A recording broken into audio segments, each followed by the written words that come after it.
எல்லோருக்கும் வணக்கம். சல்லி சல்லியே நொறுக்கிட்டீங்களேயா அப்படின்ற மாதிரி சமீபத்தினுடைய சரிவில் ஒரு நண்பர் சொல்கிறாரு, 8 லட்ச ரூபாய்க்கு என் போர்ட்ஃபோலியோ, அதில் கிட்டத்தட்ட 2 லட்ச ரூபா காணாமல் போயிடுச்சு, 25% லாஸில் இருக்குது அப்படின்ற மாதிரி சொல்கிறார். இன்னொருத்தர் என்ன சொல்கிறாருன்னா, ஒரே நாளில் எப்படி 10% இறங்குச்சு அப்படின்னு தெரியல, ஒஸ்ட் டே 10% பக்கத்தில் என்னுடைய போர்ட்ஃபோலியோ லாஸ் போயிட்டுருக்கு அப்படின்றாரு. அதாவது சமீபத்தில் ஷாக்கிங்காக ரொம்பவுமே அதிர்ச்சிகரமாக ஏறின பங்கு இருக்குது, இறங்கின பங்கு இருக்கு. இது எத்தனை நாள் திட்டம்னு தெரியல. NSDL வந்து போன வருஷமே வர்ற அப்படின்ற மாதிரி சொல்லிட்டு இருந்தாங்க IPOல. அதே மாதிரி இந்த வருஷம் ஸ்டார்டிங் பீரியட்ல வர்ற மாதிரி இருந்தாங்க. அப்படி இப்படின்னு இந்த ஆகஸ்ட் மாசத்துக்கு அந்த பெருமை கிடைச்சிருக்கு.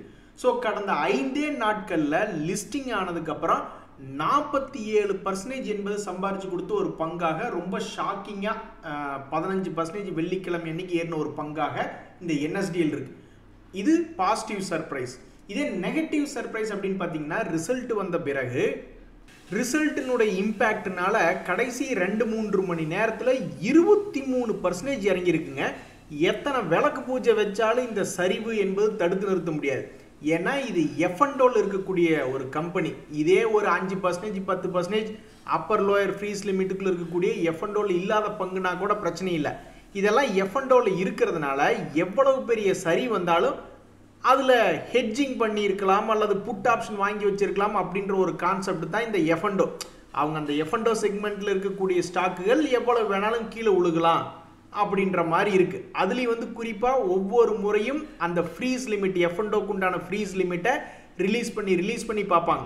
இப்படித்தான் எனக்கு கடைசி என்ன ஞாபகம்னா, IEXன்னு ஒரு பங்கு, அதில் இப்படி தான் ஒரு நாள் பேட் நியூஸ் வந்தப்போ மிகப்பெரிய ஒரு சரிவு அடைஞ்சது. இங்கே பார்த்தீங்களா, சமீபத்தில் ஒரு மிகப்பெரிய ஒரு சரிவு அடைஞ்சு கிட்டத்தட்ட 10-15 நாளாக அந்த அடிவாரத்திலே ட்ரேட் ஆகிட்டு இருக்கான். அந்த பங்கு கீழே இறங்கி விழுந்தப்ப இறங்கினதே கேப் டவுன் ஆனதுக்கப்புறம் லோயர் ஃப்ரீஸ் ஆயிடுச்சு. அப்புறம் கொஞ்ச நேரம் கழிச்சு மறுபடியும் ரிலீஸ் பண்ணியிருக்காங்க. மறுபடியும் அது போய் லோயர் ஃப்ரீஸ் ஆயிருக்கு. அப்புறம் F&Oல இருக்கக்கூடிய காரணத்தினால மறுபடியும் அந்த லோயர் ஃபீஸ் லிமிட்டோட நிறுத்தல. மறுபடியும் கொஞ்ச நேரம் பார்த்துட்டு மறுபடியும் கொஞ்ச நேரம் ஓப்பன் பண்ணி விட்டுருக்காங்க. மறுபடியும் லோயர் ஃப்ரீஸ். அதுக்கப்புறம் மார்க்கெட்டே முடிஞ்சு போச்சு. மாசம் ஒரு கிரிக்கெட்டை மாட்டிக்கிறோமே அப்படின்ற மாதிரி போன முறை பல பேர் IEX அப்படின்ற பங்குல மாட்டியிருப்பாங்க. இந்த மாசத்துல இந்த PGL அப்படின்ற பங்கு வந்து மிகவும் வீழ்ச்சி ஆயிடுச்சு. ஸோ இதை வந்து நம்ம ஒரு 1 டே சார்ட்ல நம்ம பார்க்குறோம்னு வச்சுக்கோங்களேன். அப்போ இது வந்து கீழே விழுகாத ஒரு பங்கு. சமீபத்தில் 2024 பார்த்தீங்கன்னா 200 டேஸ் மூவிங் ஆவரேஜுக்கு உடைக்காத ஒரு பங்காக இருந்து கொண்டிருந்த PGL ரிசல்ட்டினுடைய இம்பேக்டில், ரிசல்ட்டினுடைய சீசனில், இந்த ரிசல்ட்டினுடைய பேட்சில் பெரிய கும்பா பாடிவிட்ட ஒரு பங்காக இந்த PGL அப்படின்றது இருக்கு. அடாடாடா, இங்கே பாருங்க நண்பர்களே, கண்டுபிடிக்கிறது பெரிய விஷயம் இல்லை, அப்ளிகேஷன் மைண்ட் அப்படின்றது வேணும். இதுக்கு தான் ஊருக்குள்ள ஒரு வில்லேஜ் விஞ்ஞானி வேணுங்கிறது அப்படின்ற மாதிரி கார்த்தின்னு ஒரு நண்பர், இவன் வெள்ளிக்கிழமையான மார்க்கெட்டுக்குள்ள முட்டையை போட்டுக்கிட்டு ஒவ்வொரு முறையும் வெள்ளிக்கிழமை சமீபத்தில் இறக்கி விட்டுக்கிட்டே இருக்காங்க. அதனால நான் SIP வாங்கக்கூடிய நாளை SIP-யை வெள்ளிக்கிழமையா நான் மாற்றி வச்சுட்டேன் அப்படின்னு மிகப்பெரிய ஒரு அப்ளிகேஷன் மைண்ட். அதாவது நண்பர்களே, ஒரு ரகசியம் பாருங்க, 10 லட்சம் பேர் காலேஜில் படிக்கிறாங்க. அவங்களுக்கு இன்டர்வியூக்கு ஒவ்வொருத்தருக்கும் ஒரு வாய்ப்பு கிடைக்குது. காலேஜில் வாய்ப்பு கிடைக்குது, இல்லைன்னா காலேஜ் விட்டு வெளியே வந்ததுக்கப்புறம் வாய்ப்பு கிடைக்குது. என்னத்தை பெருசாக கொஸ்டின் பேப்பரில் கேட்குறாங்கன்னு நீங்கள் நினைக்கிறீங்க? இன்டர்வியூ எடுக்கும்பொழுது tell me about your self அப்படிம்பாங்க. நான் இங்கே படித்தேன், காலேஜில் படிச்சுக்கிட்டு இருக்கிறவங்களாம் என்ன பண்ணணும், நான் இப்போ இந்த காலேஜில் படிச்சுட்டு இருந்தேங்க, நான் இப்போ இந்த ப்ராஜெக்ட் எல்லாம் பண்ணேங்க, நான் அது போக இந்த எக்ஸ்ட்ரா கரிக்குலர் ஆக்டிவிட்டீஸ் பண்ணேங்க அப்படின்னு ஒரு 4 பாயிண்ட் சொல்லணும். அதுக்கப்புறம் செஞ்ச ப்ராஜெக்டில் கொஞ்சம் எக்ஸ்பிளைன் பண்ணிட்டு உங்கள் கம்பெனியில் வேலைக்கு சேர்ந்தால் கும்பிடு ஓட்டு ஒரு வருஷத்துக்கு சாப்பாடு கூட இல்லாமல் நான் வேலை செய்வேன் ஜாமி அப்படின்ற மாதிரி ஒரு பாயிண்ட் சொல்லணும். இதுதான், இவ்வளோதான் அதனுடைய சூட்சமே. பட் அந்த அப்ளிகேஷன் மைண்டு பல பேர்த்துக்கு வர்றதில்ல. இன்டர்வியூக்கு போகிறது சும்மா எம்புருஷனு கச்சேரிக்கு போகிறான்ற மாதிரி குளிச்சு பேண்ட் சட்டை போட்டு சேவ் பண்ணிட்டு போய் முன்னாடி கொண்டு வர வேண்டியது. அப்படிலாம் இருக்கக்கூடாது. மொத்தமே இந்த 4 கேள்வி தான். Tell me about your self, உங்கள் ப்ராஜெக்டை பற்றி சொல்லுங்க அப்படின்ற மாதிரி. ஆனால் அந்த அப்ளிகேஷன் மைண்ட் அப்படின்றது நிறைய பேர்த்துக்கு வராது. ஆனால் இந்த நண்பர் பாருங்க, அவருக்கு தகவல்கள் அப்படின்றது தெரிஞ்சிருக்கு. வெள்ளிக்கிழமையான முட்டையாக போட்டு வைக்கிறானே, அப்போ ஏன் வெள்ளிக்கிழமை SIP-யா தொடக்கூடாது அப்படின்ற மாதிரி வெள்ளிக்கிழமை அன்னைக்கு SIP போட்டு விட்டாப்ல. மிகப்பெரிய ஒரு ராஜதந்திரியா இருப்பார் போலைய. கார்த்தி, நீங்கள் எங்கேயோ போயிட்டீங்க. இங்கே பாருங்க நண்பர்களே, ஒரு நண்பர் ஸ்பெஷல் ஐட்டமாக ஒன்று இறக்கியிருக்காரு. நான் மியூச்சுவல் ஃபண்டில் எஸ்ஐபியில் சிவனேன்னு போட்டுக்கிட்டு இருந்தேன். Active mutual fund, passive mutual fund ஏதோ ஒரு மியூச்சுவல் ஃபண்டில் போட்டுக்கிட்டு இருந்திருக்காரு.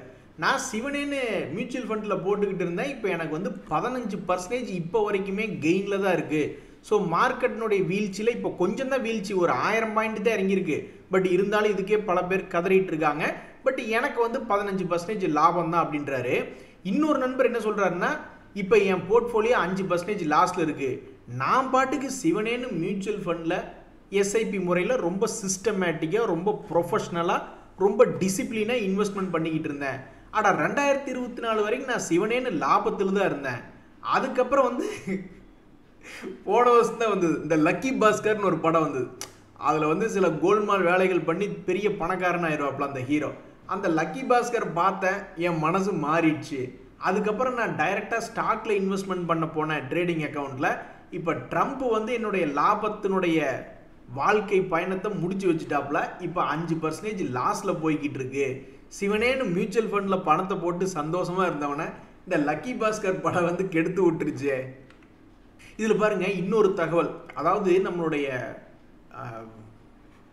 டேரிஃப் கட்டணத்தினால எந்த செக்டர் அதிகமாக அடி வாங்குது அப்படின்னு நம்ம மீடியாக்களில் படிச்சுக்கிட்டு இருக்கோம். பட் இருந்தாலும் அதில் அந்த துறையில் வேலை பார்க்குறவங்க சொல்லும்போது இன்னுமே ஓ அப்படிங்களாங்க அப்படின்ற மாதிரி இந்த நண்பர் வந்து ஆட்டோமொபைல் துறையில் வேலை பார்த்துக்கிட்டு இருக்காரு. ஸோ டேரிஃப் கட்டணங்கள்னால அந்த துறைக்கு கொஞ்சம் பாதிப்பு இருக்குத்தான் செய்யுது அப்படின்ற மாதிரி அவருடைய எக்ஸ்பீரியன்ஸ். ஆக மொத்தம் ஒன்று நல்லா தெரியுதுங்க, இந்த மியூச்சுவல் ஃபண்டில் டிசிப்ளினாக ஆக்டிவ் ஃபண்ட் ஆகட்டும் அல்லது பேசிவ் ஃபண்ட் ஆகட்டும் டிசிப்ளினாக மாதமானால் அதில் ஒரு இன்வெஸ்ட்மெண்ட் பண்ணி இப்போவும் லாபத்தில் சில பேர் இருக்காங்க. அவங்களையும் பிடிச்சி ஆசை காட்டி எனத்தையாவது ஒன்றை பண்ணி கண்ட ஸ்டாக்குகளை முதலீடு பண்ண வச்சு அல்லது ட்ரேடிங் பண்ண வச்சு கோர்ஸுகளை விற்றோ அல்லது வேறு ஏதாவது ஒரு வகையிலையோ லாபம் பார்க்கக்கூடிய ஆட்களும் சில பேர் இருக்காங்க. ஆனால் கடைசியில் இந்த மாதிரி ஸ்டாக்லேயும் முதலீடு பண்ணவங்க, டைரக்ட் ஸ்டாக்லேயும் முதலீடு பண்ணவங்க, டைரெக்டாக மியூச்சுவல் ஃபண்ட்லேயும் இன்வெஸ்ட்மெண்ட் பண்ணவங்களோட எக்ஸ்பீரியன்ஸ் சொல்லும் பொழுது தான் எது பெட்டர், அதாவது யாருக்கு எது பெட்டர். நல்லா ஸ்டாக்கில் கண்டுபிடிச்சி இன்வெஸ்ட்மெண்ட் பண்ணுறவருக்கு ஒரு வகையில் பெட்டர். அதே புதுசாக ஸ்டாக் மார்க்கெட்டுக்குள்ளே வர்றவங்களுக்கெல்லாம் மியூச்சுவல் ஃபண்டு ஒரு வரப்பிரசாதம் மாதிரி தான். ஆனால் அதையே குறை சொல்லிக்கிட்டு அதை வாங்குங்க இதை வாங்குங்க, தலைக்கு 500 கொடுங்க, தலைக்கு 1000 கொடுங்க, தலைக்கு 10,000 கொடுங்கன்னு அதை ஒரு கலெக்ஷன் பண்ணிக்கிட்டு அதை வாங்குங்க இதை விற்றுக்குன்னு சம்மந்தமே எல்லாம் சொல்லிட்டு சுற்றிக்கிட்டு இருக்கக்கூடிய குரூப்புகள் இருக்காங்க. இதெல்லாம் பார்க்கும்போது ஏன் நம்மளுக்கு தலைவலி வருது அப்படின்னா, மிஸ்கைட் பண்ணுறாங்க பார்த்தீங்களா. மியூச்சுவல் ஃபண்டில் ஆக்டிவ் மியூச்சுவல் ஃபண்ட் இருக்குது, பேசிவ் மியூச்சுவல் ஃபண்டில் இருக்குது. அது ஆக்டிவாக நிர்வகம் பண்ணுறோம், அதில் கொஞ்சோண்டு பணம் எடுக்க தான் செய்வான். இதையெல்லாம் அதை இதைன்னு சொல்லிட்டு இவங்களையெல்லாம் களைச்சி விட்டுட்டு அவங்கள வந்து லோ ரேட்டில் விற்க வச்சுட்டு மறுபடியும் மேலே போகையில் மேலே இப்போ பணத்தை சரிச்சு விடுங்க அப்படின்னு ஒரு குரூப் மேலே சரிச்சு விட வச்சுட்டு கண்ணா பின்னான்னு கேனத்தனமாக பண்ணிகிட்டு இருக்கிறாங்க. இது ஏன்னே ஒன்றும் புரிய மாட்டேங்குது. இந்த மாதிரி சரி விடுங்க, இன்றைக்கி ஒரு மாதிரி பொங்கலாக இருக்குது மனசுக்குள்ளே. ஸோ ஸ்டாக் மார்க்கெட்டுக்குள்ளே ஒரு 3 பெஸ்ட்டான வழி இருக்குது. ஒன்று இந்த ஐபிஓ அப்படின்றது, அது லக் இருந்தால் கிடைக்கும், லக் இல்லைன்னா கிடைக்காது, அது ஒரு வழி. இன்னொன்று மியூச்சுவல் ஃபண்டுகளில் புதுசாக இப்போ தான் மார்க்கெட்டுக்குள்ளே வர்றோம், ரொம்ப டிசிப்ளினாக இருக்கணும் அப்படின்னா அந்த மியூச்சுவல் ஃபண்டு அருமையான வழி. அதே மாதிரி பல பங்குகள் வந்து ஸ்டாண்டர்டான கம்பெனிகள் 50%, 40% இறங்குவதும் 30-40% ஏறுவதுன்னு கண்ணா பின்னான்னு மூவ்மெண்ட் காமிச்சுக்கிட்டு இருக்கான். அதை வந்து கெட்டிக்காரத்தனமாக கரெக்டாக லோனில் பிடிச்சி ஹையில் விற்கிற மாதிரியான ஒரு கெட்டிக்காரத்தனம் இருந்ததுன்னா டைரெக்டான ட்ரேடிங் அக்கௌண்ட் என்பது ஒரு நல்ல வழி. இது போன்ற வழிகளை விட்டுட்டு அதுலேயும் இந்த மியூச்சுவல் ஃபண்டில் குறை சொல்கிறவங்கலாம் மனுஷனே கிடையாது தான் அப்படின்றது என்னுடைய வாதம். அது ஏன் குறை சொல்கிறாங்கன்னா, அதை குறை சொன்னா தான் அவங்ககிட்ட இருந்து தலைக்கு ஒரு 1000 ரூபா எடுத்துகிட்டு வாங்க, தலைக்கு ஒரு 2000 ரூபா எடுத்துகிட்டு வாங்க, எங்ககிட்ட வாங்க, அதை சொல்லித்தரோம் இதை சொல்லித்தரோம், எங்களை பார்க்க வாங்க, எங்களை நண்பர்களே. இந்த சமயத்தில் ஸ்டாக் மார்க்கெட்டில் எவ்வளவு பெரிய மார்க்கெட் ரிஸ்க் இருக்குது பாருங்கள். ஸ்டாக் மார்க்கெட் ஃபுல்லாகவே ரிஸ்க், பயங்கரமான ரிஸ்க். ஒரு நண்பர் வந்து சித்தன் போக்கு சிவன் போக்குன்னு சும்மா உட்காந்துட்டார், பணத்தை போட்டுட்டு என்னமோ பண்ணுங்கடா போங்கடா அப்படின்ற மாதிரி உட்காந்துட்டாரு. ஆனால் அவருக்கு நேர்ந்த எக்ஸ்பீரியன்ஸ் என்பது பாருங்கள், அக்டோபர் 2024க்கு அப்புறம் அது எந்த தருணம் என்றால் தொடர்ந்து 6 மாதம் ஸ்டாக் மார்க்கெட் இறங்கிய தருணம். இப்போ ஏதோ ஒரு 6 வாரம் தொடர்ந்து இறங்கிட்டு இருக்கு ஸ்டாக் மார்க்கெட். இதுக்கே பல பேர் நஷ்டம்னு புலம்பிட்டு இருக்கோம். ஆனால் அந்த காலத்தில் 6 மாதம் தொடர்ந்து இறங்கிய ஒரு காலம் தான் அந்த அக்டோபர் 2024 அப்படின்ற பீரியட். அந்த சமயத்தில் வந்து அவர் எதுவும் வாங்கவும் இல்லை, விற்கவும் இல்லை, ஸ்டாக் மார்க்கெட்டில் எந்த ஆக்டிவிட்டியும் பண்ணல. அதுக்கப்புறம் வந்து மறுபடியும் சில காலம் கழிஞ்சதுக்கப்புறம் மார்ச் 2025ல் அவருடைய போர்ட்ஃபோலியோ எடுத்து பார்க்கும்போது 30% லாஸ்ல இருந்திருக்கு. ஒரு 10 லட்ச ரூபாய்னா 3 லட்ச ரூபா காணும்னு வச்சுக்கோங்களேன். ஆனால் அதுக்கப்புறம் அவர் எதுவுமே பண்ணல, அப்படியே விட்டுட்டார். கடைசியில் பார்த்தா இந்த 30% லாஸ் என்பது குறைஞ்சு குறைஞ்சு குறைஞ்சு குறைஞ்சு வெறும் 8% லாஸ் அல்லது அதுக்கும் குறைவாக போயிருக்கு ஒரு கட்டத்தில். இப்போ வெறும் 1000 பாயிண்ட் தான் நிஃப்டி இறங்கியிருக்கு. ஆனால் மறுபடியும் இதுக்கு முன்னாடி மார்ச் மாதத்தில் எவ்வளவு இழப்பு 52 வீக் லோவில் இருந்த சமயத்தில் என்ன லாஸ் இருந்தோ அதே லாஸ் இப்போ வந்துருச்சுங்க. வெறும் 1000 பாயிண்ட் இறங்கினதுக்கே இது என்னால் சத்தியமாக அண்டர்ஸ்டாண்டே பண்ண முடியல. வெற்றி நமதேன்னு தான் பேர் வச்சிருக்காரு. ஆனால் இவருக்கு வெற்றி கொடுத்துட்டு இப்போ மறுபடியும் மார்க்கெட் 1000 பாயிண்ட் இறங்கினதுக்கே பாவம் இவரை பிடிச்சி ரொம்பவுமே சோதிக்குது இந்த மார்க்கெட்.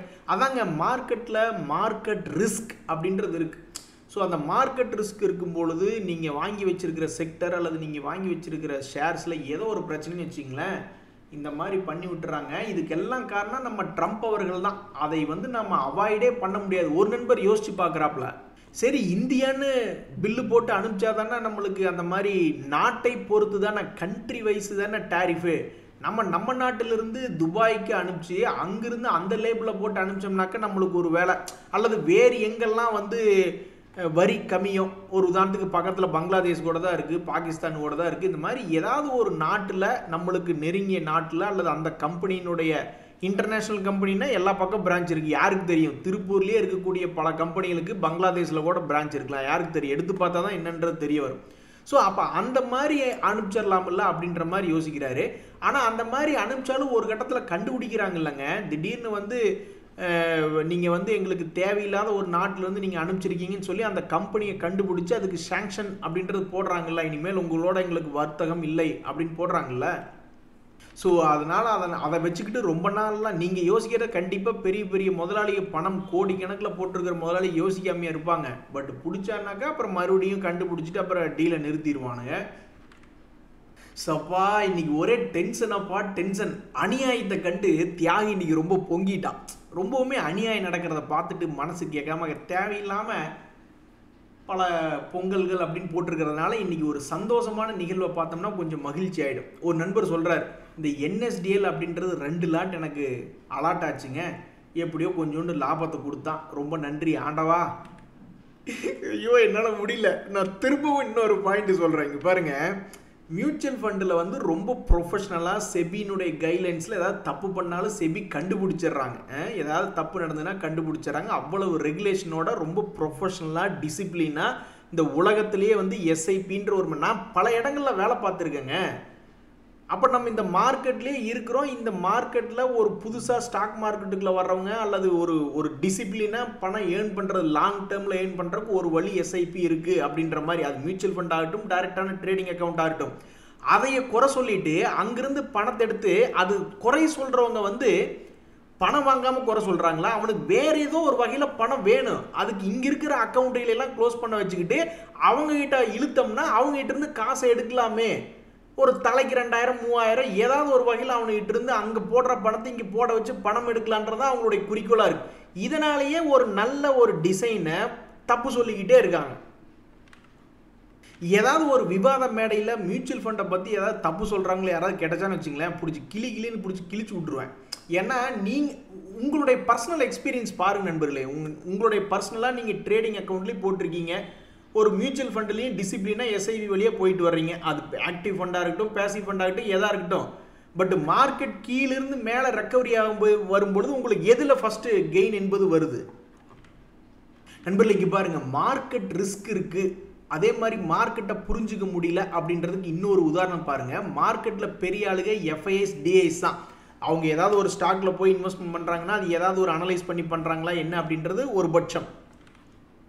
ஸோ இந்த சங்வி மூவர்ஸ் அப்படின்றது சமீபத்தில் 9% ஏறிய பங்கு. அது 52 வீக் லோவில் இருந்து ஏறியதுனால போன வாரம் மார்க்கெட்டில் பேசப்பட்ட பங்கு. ஆனால் இந்த பங்குனுடைய லேட்டஸ்ட் வருமானம் என்ன அப்படின்னு பார்த்தீங்கன்னா, இது வரைக்கும் அது லாஸ் மேக்கிங் அப்படின்றது பண்ணல. பட் இருந்தாலும் கடந்த 2 குவார்ட்டர்களாக கிட்டத்தட்ட நெருக்கி ஒரே மாதிரி தான் ரிசல்ட் என்பது 50 கோடி பக்கத்தில் தான் கொடுத்துட்ருக்காங்க. ஆனால் இதில் சுவாரஸ்யமான தகவல் என்ன அப்படின்னு பார்த்தீங்கன்னா, FIS தங்களுடைய ஹோல்டிங் பர்சன்டேஜையும் ஓரளவுக்கு குறைச்சிருக்காங்க, டிஐஸுமே அவங்களுடைய ஹோல்டிங் பர்சன்டேஜ் என்பதை குறைச்சிருக்காங்க. ஸோ ஏன் குறைக்கிறாங்க அப்படின்றது தெரியல. 52 வீக் லோவில் இருக்கும்போதே அந்த பங்கை விட்டு ஏன் வெளியே வர்றாங்க அப்படின்றது தெரியல. முதல்ல அவங்க ஏன் உள்ள என்ட்ரானாங்க அப்படின்றதே ஒரு மிகப்பெரிய கேள்வி. ஒருவேளை அந்த கம்பெனியினுடைய இன்ட்ரென்சிக் வேல்யூ என்பது கரண்ட் மார்க்கெட் ப்ரைஸை விடவும் அதிகமாக இருக்கிறதுனாலயா, ஸோ டிவிடெண்ட் என்பது 1% கொடுத்ததுனால என்ன அப்படின்றது தெரியல. ஆனால் இந்த ஷேரினுடைய ப்ரைஸ் என்பது ஐயா என்னை மன்னிச்சிருங்க அப்படின்ற மாதிரி கையெடுத்து கும்பிட்ட மேனிக்கு சமீபத்தில் விழுந்திருக்கு. எவ்வளவுனா 70% வரைக்கும் தன்னுடைய ஹையிலிருந்து கீழே விழுந்துட்டு மறுபடியும் ஒரு 70% என்பது ரெக்கவரி. அதாவது ஒரு மிகப்பெரிய அளவில் கும்பா குட்டியா 70% இறங்கிடுச்சு, இன்னும் எவ்வளவு இறங்க போறானோ அப்படின்னு பல பேர் நினைச்சிட்டு இருந்திருப்பாங்க. அந்த சமயத்தில் இந்த பங்கு கீழிருந்து மறுபடியும் ஒரு 70% என்பது எவ்வளவு இறங்கினானோ அந்த அளவுக்கு ரெக்கவரி என்பது சமீபத்தில் ஆயிருந்தான்.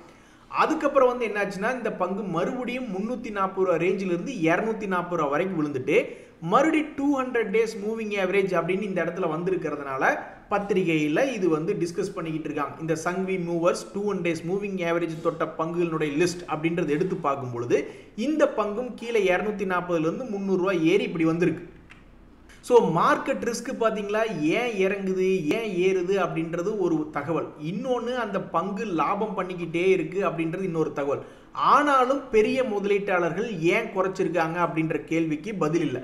அதுவே பாருங்க, ஒரு லாஸ் மேக்கிங் கம்பெனி இப்போ இந்த இஎன்ஐஎல் அப்படின்றத எடுத்து பார்த்தீங்கன்னா கண்டிப்பாக கன்ஃபியூஸாக தான் இருக்கும்.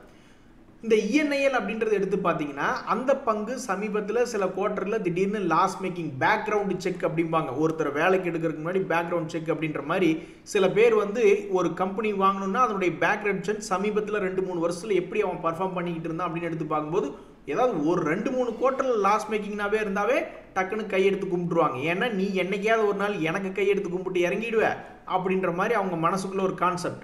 ஆனால் அப்படி இருக்கக்கூடிய கம்பெனியில் இப்போ வரைக்கும் அந்த எஃப்ஐஎஸ்னுடைய டிஐஎஸ்னுடைய ஹோல்டிங்கில் இது வரைக்கும் எதுவும் பெருசாக மாற்றமே இல்லை. இந்த கம்பெனி வாங்கி வச்சவங்களெல்லாம் கம்முன்னு படுத்து தூங்கிட்டாங்க போல. ப்ரொமோட்டர்லேயும் ஒன்றும் பெருசாக மாற்றம் இல்லை. கடந்த சில வருடங்களா எஃப்ஐஎஸ்லேயும் எதுவும் மாற்றம் இல்லை, டிஐஎஸ்லேயும் சுத்தமாக மாற்றம் இல்லை. ஒரு ரீபேலன்ஸ் கூட இல்லை போல, போர்ட்ஃபோலியோ ரீபேலன்ஸ் கூட எதுவும் இல்லையா. அதே மாதிரி பப்ளிக்லேயும் இல்லை. இது என்ன கம்பெனி முதல்ல அப்படின்னு நீங்கள் பார்த்தீங்கன்னு வச்சிங்களேன், இது இருக்கக்கூடிய செக்டர் எஃப்எம் ரேடியோ பிராட்காஸ்டிங் அப்படின்ற மாதிரி வருது. ஆகாசவாணி நீ அமைதியா இரு நீ அப்படின்ற மாதிரி எல்லாம் அமைதியா படுத்துட்டாங்க போல. கடந்த ஒரு வருடமாகவே அதில் இன்னும் ஒன்றும் பெருசாக மாற்றமே இல்லை. அதாவது இந்த இன்வெஸ்டர்ஸ் அப்படின்றத எடுத்து பார்க்கும்போது அவங்களுடைய ஷேர் ஹோல்டிங் பேட்டர்னில் எந்த விதமான இல்லை. பட் இந்த பங்கு என்பது லாஸ் மேக்கிங் பங்காக இருக்குது. இந்த சங்வி மூவர்ஸ் என்பது ப்ராஃபிட் மேக்கிங்காக இருக்குது. இது எல்லாமே ஏன் எஃப்ஐஎஸ் டிஎஸ் ஹோல்டிங் இன்க்ரீஸ் பண்ணுறாங்க டிக்ரீஸ் பண்ணுறாங்க அப்படின்றதுக்கு அவங்கவுங்க ஏதாவது ஒரு ஐடியா யோசிச்சுக்க வேண்டியதான். ஒரு உதாரணத்துக்கு இந்த சங்வி மூவர்ஸ் அப்படின்றது ஒரு காலத்தில் இன்ட்ரென்சிக் வேல்யூவிடவும் கம்மியாக கரண்ட் மார்க்கெட் ப்ரைஸ் இருக்குது அப்படின்ற மாதிரி ஒரு காரணம் ஒரு வேளை இருக்குமோ, என்ட்ரியாக இருக்குது அப்படின்றது ஒரு மாதிரி காரணத்தை யோசிச்சுக்க வேண்டியதான். அதே மாதிரி வெளியே வந்ததுக்கு காரணம் எதுக்கு 52 வீக் லோவில் இருக்குது, ஏற்கனவே கையெடுத்து கும்பிட்ட மேனிக்கு இறங்கியிருக்கான், இன்னொரு முறை கையெடுத்து கும்பிட்டான்னா எங்களால் தாங்க முடியாது சாமி அப்படின்றதுனாலக்கு இது வெளியே வந்துட்டாங்களா. ஸோ ஸ்டாக் மார்க்கெட்டில் இவ்வளவு மார்க்கெட் ரிஸ்க் என்பது இருக்குது. கிட்டத்தட்ட 50-60% ஏறுறதுக்கும் வாய்ப்பு இருக்குது, 50-60% இறங்குறதுக்கும் வாய்ப்பு இருக்குது. அதையும் கரெக்டாக கண்டுபிடிக்க தெரிஞ்சவங்க கில்லாடி தான் இந்த மார்க்கெட்டில். நன்றி, வணக்கம்.